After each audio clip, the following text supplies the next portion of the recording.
Bom dia, boa tarde, boa noite, boa madrugada, dependendo da hora que você estiver assistindo esse vídeo, seja aqui no Instagram, seja no nosso canal do YouTube. Hoje vamos dar continuidade à leitura do livro O Palhaço e o Psicanalista. Lembrando que nossas lives acontecem aqui no Instagram às segundas e às quartas-feiras. Contudo, hoje é quinta. Ontem tivemos um pequeno imprevisto, não consegui fazer a live. Reagendei para hoje, como não está no planejamento de hoje, estamos começando aqui com um pouquinho de atraso, mas vamos cumprir aqui nossos 30 minutinhos de leitura para dar continuidade com esse livro. Estamos quase chegando na metade do livro. Lembrando que os episódios ficam disponíveis para você assistir, né, fazer a leitura, como que se chama quando a gente faz essa leitura de um livro através do audiobook, né? Não sei bem qual é a palavra não, mas vamos lá, você ouvir o livro como se estivesse lendo, né? Se você tiver sem tempo para ler, vai lá no canal do YouTube, tem lá desde o primeiro episódio do livro, dá para você ir acompanhando a leitura certinho do livro O Palhaço e o Psicanalista. Hoje nós vamos dar continuidade a partir do capítulo 14, As 7 regras para ser melhor escutado. Vamos lá. Na atitude preliminar de escuta em geral, vale a regra da reciprocidade, ou seja, se você quer confiança, confie. Se você quer autoridade, atribua autoridade. Se você quer proximidade, ofereça proximidade. Há alguns exercícios que favorecem a experiência da vulnerabilidade e a abertura para a experiência necessárias para uma boa escuta. Aí tem uma nota aqui. As 7 regras a seguir são inspiradas na leitura de Marshall Rosenberg e nas conversas que sempre temos com nossa amiga e mestra em comunicação não violenta, Carolina Naum, fundadora do Instituto Thier, com a Aline Ksack e Pedro Limeira, do Laboratório de Escutas e Convivência. Rosenberg e Marshall, Comunicação Não Violenta, Técnica para Aprimorar Relacionamentos Pessoais e Profissionais, São Paulo, Editora Ágora, 2006. Esses procedimentos permitem que a gente se vulnerabilize, possibilitando que o acolhimento do outro aconteça mais facilmente e com ele nos tornemos melhores hospedeiros das palavras dos outros e das nossas próprias. Tais procedimentos estão baseados na aplicação deste princípio geral de reciprocidade ao campo da fala e da escuta. Boa tarde, Jô! Primeiro segredo, primeira regra, né? Para ser melhor escutado. Primeira regra é falar em primeira pessoa. Nada de começar por a gente acha, nossa empresa pensa ou nós ficamos com a impressão. Primeira pessoa é eu, no singular. Eu achei, eu fiquei com a impressão. A vulnerabilidade começa por assumir para si e não sumir de si. Falar em primeira pessoa é um antídoto natural para um terrível vício dos não escutadores. Falar pelo outro, colocar palavras em sua boca, antecipar sentidos, conclusões por procuração e intenções supostas. Sem contar que apropriar-se das palavras que o outro teria dito ou antecipar intenções nos outros é uma forma de violência e de intrusão indevida sobre o silêncio dele. Falar pelo outro, tomar seu lugar de fala, desautoriza e minora o seu interlocutor. Ao privá-lo de suas próprias palavras, você o silencia no sentido de amordaçá-lo. É possível que, a partir disso, a conversa se torne um conjunto de correções irritantes de parte a parte, como, por exemplo, não ponha palavras em minha boca. Não foi isso que eu quis dizer. Não é isso que está em questão. Não é isso que importa. A pessoa começa a se defender de você e não só do que você diz ou pensa. Preste atenção. Se algum dos envolvidos na situação de escuta está começando reiteradamente suas frases com não, algo está errado na estrutura da brincadeira. Experimente mudar o sentido do discurso ou criar um silêncio de ruptura ou reinício de conversa. Fazer isso ajuda a assumir a responsabilidade sobre o que se sente. Por exemplo, você pode afirmar, estou triste porque você viajou, deixando no ar que o outro criou um estado desagradável para você. Em vez disso, a formulação poderia ser, estou triste porque eu necessito me sentir seguro e sua viagem me desestabilizou. Sobre a primeira situação, você não pode agir muito. É o outro quem tem que voltar de viagem, enquanto isso você vive a ausência dele passivamente. Ao contrário, no segundo caso, você tem uma tarefa pela frente. Como virar-se com uma vida em que o outro não está com você? Dessa vez, o desafio exige uma resposta ativa e implicada. Na primeira situação, você é vítima. Na segunda, protagonista. Segunda regra: responsabilidade com o que se diz. Qualquer situação compreende algum grau de implicação de cada um dos envolvidos, mesmo que seja a implicação no cuidado consigo e com os outros. Se numa determinada ocasião você acha que errou, diga: eu errei. Repare que depois de errei vem ponto final, e não o abominável, mas é que você também... Culpar os outros é frequentemente um sinal de que não estamos conseguindo reconhecer nossa própria implicação ou responsabilidade no curso dos acontecimentos. Um dos piores tampões da escuta é a tendência à comunicação em espelho.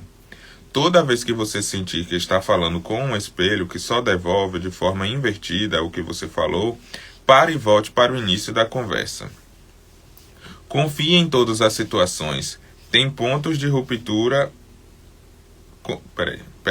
Retomando. Confie que todas as situações têm pontos de ruptura e recomeço.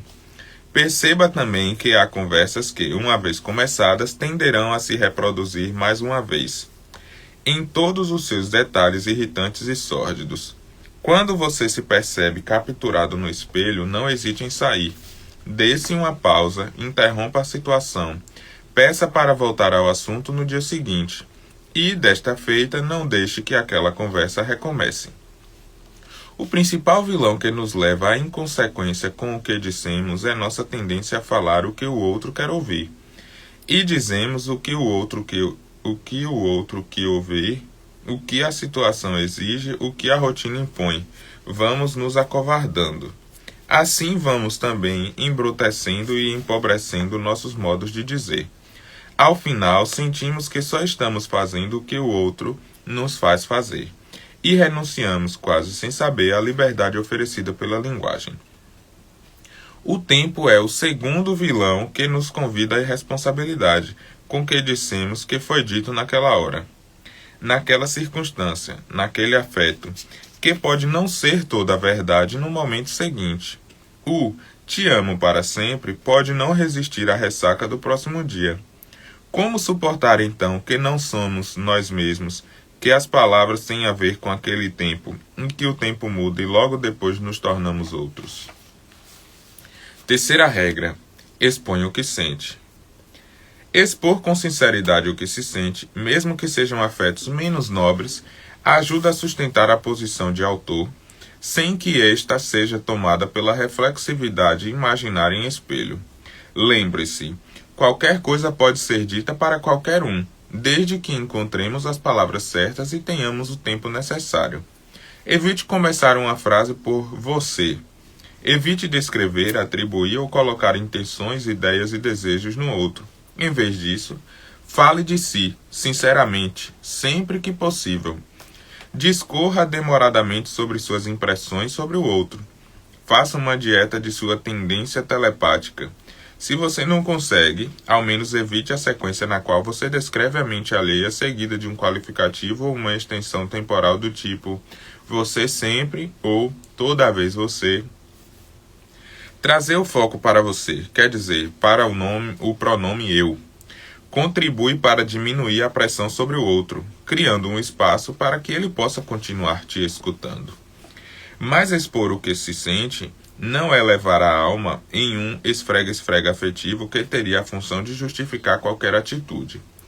Partilhar sentimentos é manter-se fiel ao fato de que eles são mais bem vividos quando não têm a função catártica de nos desfazer de seu peso interior. Expor afetos não é o mesmo que vomitar emoções ou obrigar o outro a vivê-los compulsoriamente da mesma maneira que você. Se estiver precisando de uma sessão de descarrego, de botar os bofes para fora, de gritar, espernear, xingar até as paredes, melhor que seja com alguém não envolvido com a questão. para isso que servem os amigos, os padres, os psicanalistas e os palhaços. Quarta regra. Cuidado com a denegação. Na introdução, dissemos que este livro não é um manual de regras para aprender a escutar. Mas repare que nesse capítulo é justamente isso que está acontecendo. Novidade. Freud descreveu um processo que ajuda muito a construir a situação e a escuta, que é chamado de denegação. Sabe aquela pessoa que começa uma frase com "não quero te ofender, mas..." Ou então, "não é isso que eu estou querendo." Ou ainda, "sabe este sonho que estou te contando?" Pois é, essa mulher no meu sonho eu não sei quem é, mas tenho certeza de que não é minha mãe. Ou seja, uma negação sem contexto, exagerada ou muito assertiva, pode ser lida exatamente com o sentido contrário. Quero te ofender. É isso mesmo que quero dizer. E, no sonho, é minha mãe mesmo. Portanto, quando olhar para uma situação, tente localizar onde está o não que a organiza. Além disso, preste atenção e tente evitar frases que começam por não. Principalmente, perceba quando for a quinta ou sexta vez que você repete um não ou um mais quando responde ao seu interlocutor. Portanto, evite começar frases repetidas com a palavra não. Pense naquela pessoa que está sempre corrigindo o que você disse ou substituindo o que você falou por palavras dela mesma, sem alterar muito o sentido que você havia dito. Geralmente, quando essa pessoa diz não, ela está, na verdade, praticando o sim, ou seja, dizendo não para suas palavras e se apropriando do sentido como se fossem dela. Não para você, sim para ela. É assim que aquela sua brilhante ideia acaba sendo apresentada como uma solução original de seu chefe, e ele nem percebe. O truque para identificar a denegação está na aparição de uma ênfase desnecessária ou uma reatividade defensiva. Ninguém está dizendo que a pessoa está fazendo isso, mas ela se defende da ideia como se estivesse sendo gritada pelo outro. Ou seja, ninguém está dizendo X, mas a pessoa escuta X, mesmo assim. Igual radioatividade denegativa na área. É pela força exagerada ou pelo deslocamento de contexto que se percebe quando estamos em denegação. Quando isso acontece, é melhor mudar de posição de escuta, pois você está sendo marcado pelo outro, de tal maneira que ele não consegue te escutar direito. Ele está se defendendo de você. Quinta regra. Respeite o fluxo. Pedir, receber, dar e retribuir. Em geral, as conversas são trocas sociais que começam por uma demanda. Localizar o que alguém precisa, quer ou o que a situação simplesmente exige é o primeiro movimento que precisa ser respeitado. Falar é pedir, ainda que não saibamos o que estamos pedindo. Compreensão, atenção, dinheiro, amor, obediência, respeito, tanto faz o que está sendo pedido.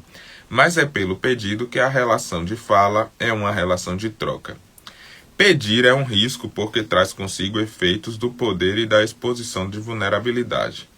Contudo, a arte da escuta envolve passar da situação em que uns têm, os que dão, e outros não, os que pedem, para a situação de compartilhamento. Pedir é potencialmente compartilhar o vazio, mas também aceitar que poderá receber um não. Do contrário, estamos diante de uma ordem e não de um pedido. Compartilhar o que nos falta e o que temos ou teremos. Quem não consegue pedir, em geral, está demasiadamente dependente de experiências de possessão. Quem não consegue pedir terá dificuldade para escutar. Pedir é uma tarefa muito difícil para alguns e bastante fácil para outros. Mas, pensando bem, pedir é o início de uma sequência de trocas que nos liga ao outro. Pensemos no exemplo anterior. A demanda é necessidade de segurança. O fato, o parceiro ou a parceira foi viajar. Pois bem, o que você pediria para quem foi viajar no sentido de te ajudar a superar ou suportar a sua insegurança? Um telefonema? Uma lembrancinha tipo, estive em Fortaleza e lembrei de você? Diante do pedido, cada qual terá que receber a mensagem. É isso que ensinamos às crianças. Como pedir direito, com modos, no tempo certo. Mas o fato é que o pedido sempre demanda mais esclarecimentos. Ele exige tradução, antes de ser sancionado e estabelecido como um pedido pertinente. O momento de tradução do pedido do outro, sem ferir nem submeter a língua na qual ele é formulado, é muito importante. A tradução pode ser feita em voz alta, como em "Estou entendendo que você me diz X", ou "Estou tomando sua colocação no sentido Y", ou pela manutenção do silêncio, que pede por mais esclarecimentos. Quando o pedido e a recepção foram suficientemente negociados, podemos entrar no ato de doação. É o momento em que a troca é selada, o contrato é assinado ou o assunto é decidido. Ele pode ter como legenda o "dou minha palavra", ou "prometo", ou ainda tudo aquilo que leva o casal de amantes até o pé da cama. Escutar é dar seu silêncio e atenção, assim como falar é dar palavras para o outro. Escutar é receber as palavras que o outro te envia. Receber com cuidado e com rigor, como se recebem presentes, mas também como se recebem ordens ou uma carta, que requer leitura e interpretação. Por fim, quando realmente escutamos alguém, isso nos coloca na situação de alguém que recebeu um presente. As palavras do outro são aquilo que muitos têm de mais precioso. No entanto, em geral, é dado mais valor aos objetos que circundam a troca de palavras. Por isso, para escutar alguém é preciso algum sentido de generosidade que nos coloque em gratidão pelo que recebemos.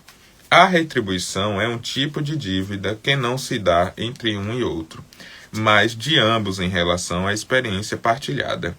É por isso que muitas trocas se encerram com um agradecimento, tantas vezes feito de modo meramente formal ou vazio, mas ainda assim índice de que a retribuição é a regra de fechamento de uma conversa.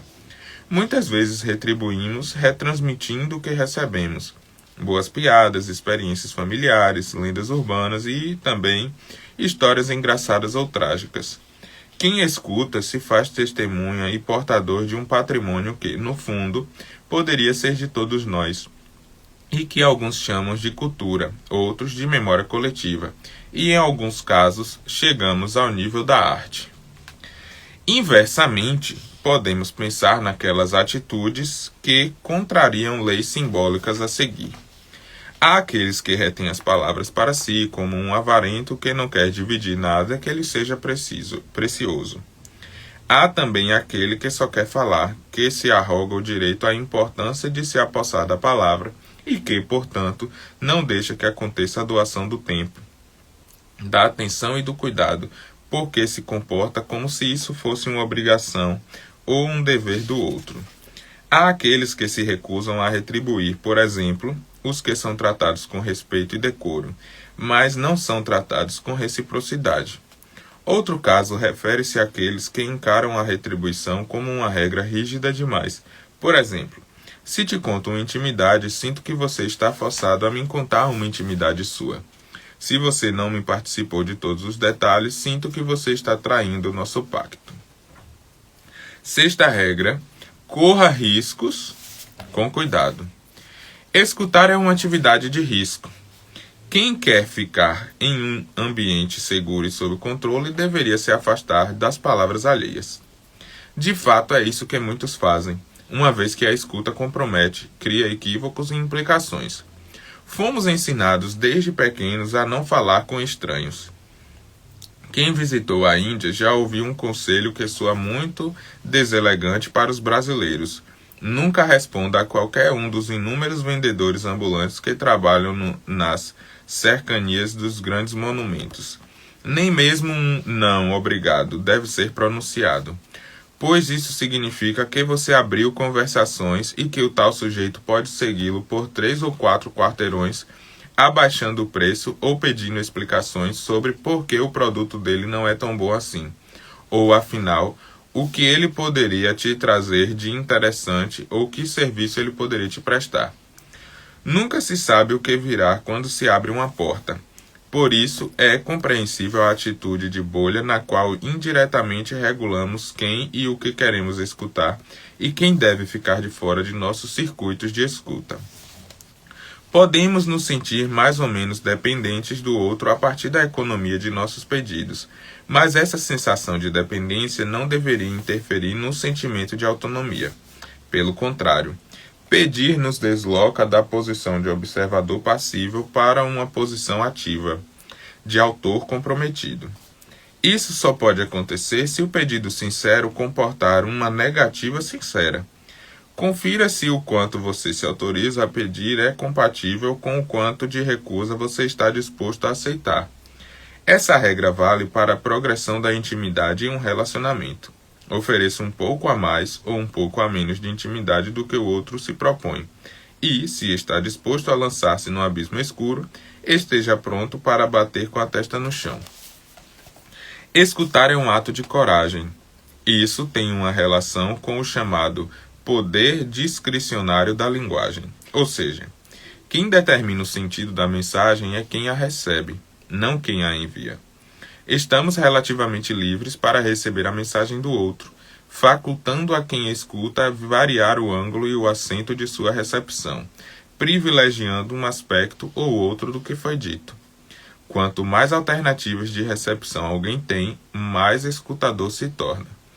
Os que pouco escutam restringem-se a um ou dois ângulos, do tipo aprovar ou reprovar, exercendo assim, de forma muito opressiva, o poder de decisão do sentido da mensagem.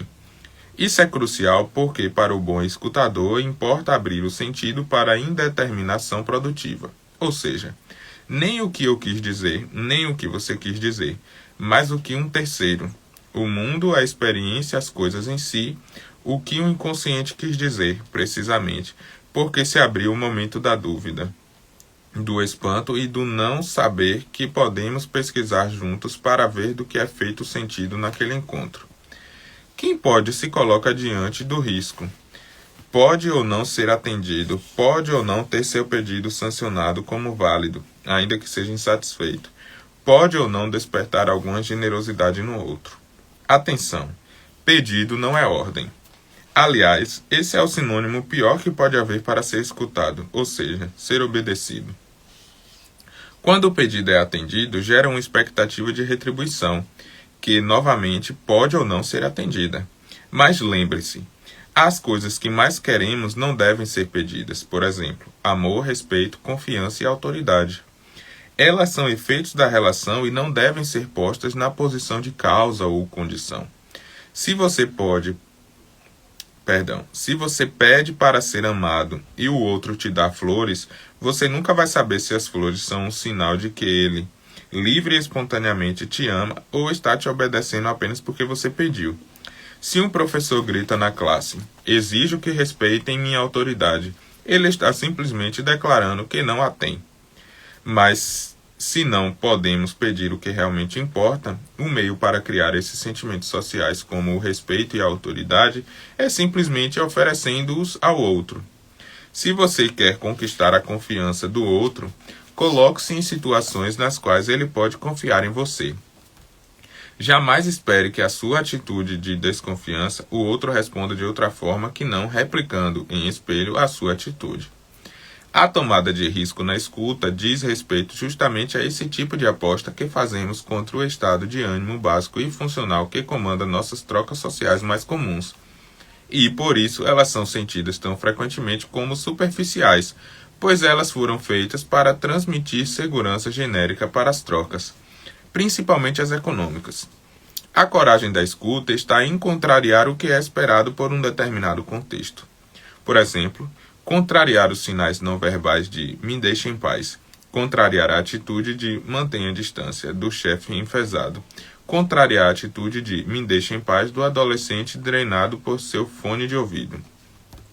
Naquela reunião onde todos estão lutando para fazer valer seu ponto, vender seu peixe ou impressionar o outro, um comentário fortuito que rompe com a rede de expectativas pode fazer toda a diferença entre ser escutado pelas palavras que você diz e ser escutado como reprodutor da posição ou papel que esse já espera de você, ou que você construiu para si como seu castelo defensivo. Quando pensamos em coragem, nos ocorre a virtude guerreira clássica e a situação de competição ou antagonismo. Contudo, existe outra forma de coragem, a qual poderíamos chamar de coragem cognitiva, aquela que nos faz correr o risco da vergonha ou da inadequação em torno de uma ideia ou opinião. Corajosos desse tipo devem dedicar-se a amealhar um bom repertório de informações, dados e sabedoria para que o risco tomado, por exemplo, quando se discute um assunto fora dos códigos que o envolvem, não seja apenas a tolice de quem desconhece o perigo. 7ª regra para ser melhor escutado: distinguir culpa, responsabilidade e implicação. Escutar é, frequentemente, uma atividade que se desenvolve em torno da procura das causas, da tomada de decisões ou da procura de respostas. Daí se depreende que a estrutura mais geral da conversação está nas perguntas ou nas questões que nos movem a procurar o outro. Aristóteles dividia os discursos em 3 gêneros: o judiciário, o deliberativo ou político e os elegíacos, ou de louvor. Nos 3 casos, há uma causa que organiza e orienta o diálogo, esteja ele no passado, no futuro ou no presente. No caso dos discursos político e judiciário, a orientação é para a disputa do antagonismo. No caso do discurso de louvor, ela é colaborativa. Podemos dizer que essa causa é a determinação da culpa no discurso judiciário, a distribuição de responsabilidades no discurso político e a escolha da implicação no discurso elegíaco. No caso do discurso político e do elegíaco, o sentido é para o que fazemos juntos, ao passo que no discurso judiciário é para os fatos do mundo e para as coisas. Implicação é um termo lógico que tem a ver com a consequência que damos às palavras. Responsabilidade é um termo jurídico relacionado ao nível de autonomia de que dispomos para criar, seguir e justificar nossas regras de ação. Culpa é um termo moral ligado à violação de preceitos, ideias ou expectativas. Ideais ou expectativas. A implicação produz sujeitos e desejos. A responsabilidade produz compromissos e reparações. Já a culpa produz vítimas e carrascos, santos e vilões. Mas, com frequência, produzimos culpados unicamente para não nos perguntar sobre nosso nível de responsabilidade. E nos contentamos com a responsabilidade jurídica ou moral apenas para não confrontarmos nosso próprio desejo. A responsabilidade e a implicação acontecem em silêncio. A culpabilização e a denúncia são ruidosas. Por isso, exteriorizam em palavras o que não conseguimos conciliar com o silêncio em nós mesmos. Responsabilizar aponta para a solução. Culpar aponta para o problema. Com isso, concluímos o capítulo 14, as 7 regras para ser melhor escutado. E acredito que na próxima segunda-feira a gente consiga ler o 15 e o 16. O 17 talvez não. O 17 é grandinho, não sei se vai dar para começar e continuar ele não. Mas bem, dessas regras, recapitulando rapidamente, a primeira regra para ser melhor escutado, falar em primeira pessoa. Ou seja, usar o eu em vez do nós. A segunda regra, responsabilidade com o que diz. A terceira regra, expor o que sente. A quarta regra, cuidado com a denegação. Lembrando que denegação é falar de maneira negativa, né? Colocando assim um não estou querendo isso, quando na verdade está querendo, né? Digamos assim, denegação é a negação, e vamos dizer irônica, né? Que está querendo dizer um sim, na verdade. Quinta regra, respeite o fluxo, pedir, receber, dar e retribuir. A sexta regra, corra riscos, com cuidado. E a sétima regra, distinguir culpa, responsabilidade e implicação. Pois bem, obrigado a quem assistiu esse episódio aqui, quem apareceu aqui na nossa live, quem estiver assistindo também depois dos episódios, seja no Instagram ou no YouTube. Próxima segunda-feira, 12:30, nos encontramos aqui mais uma vez para dar continuidade à nossa leitura. Um abraço Bom resto de semana e bom final de semana a todos.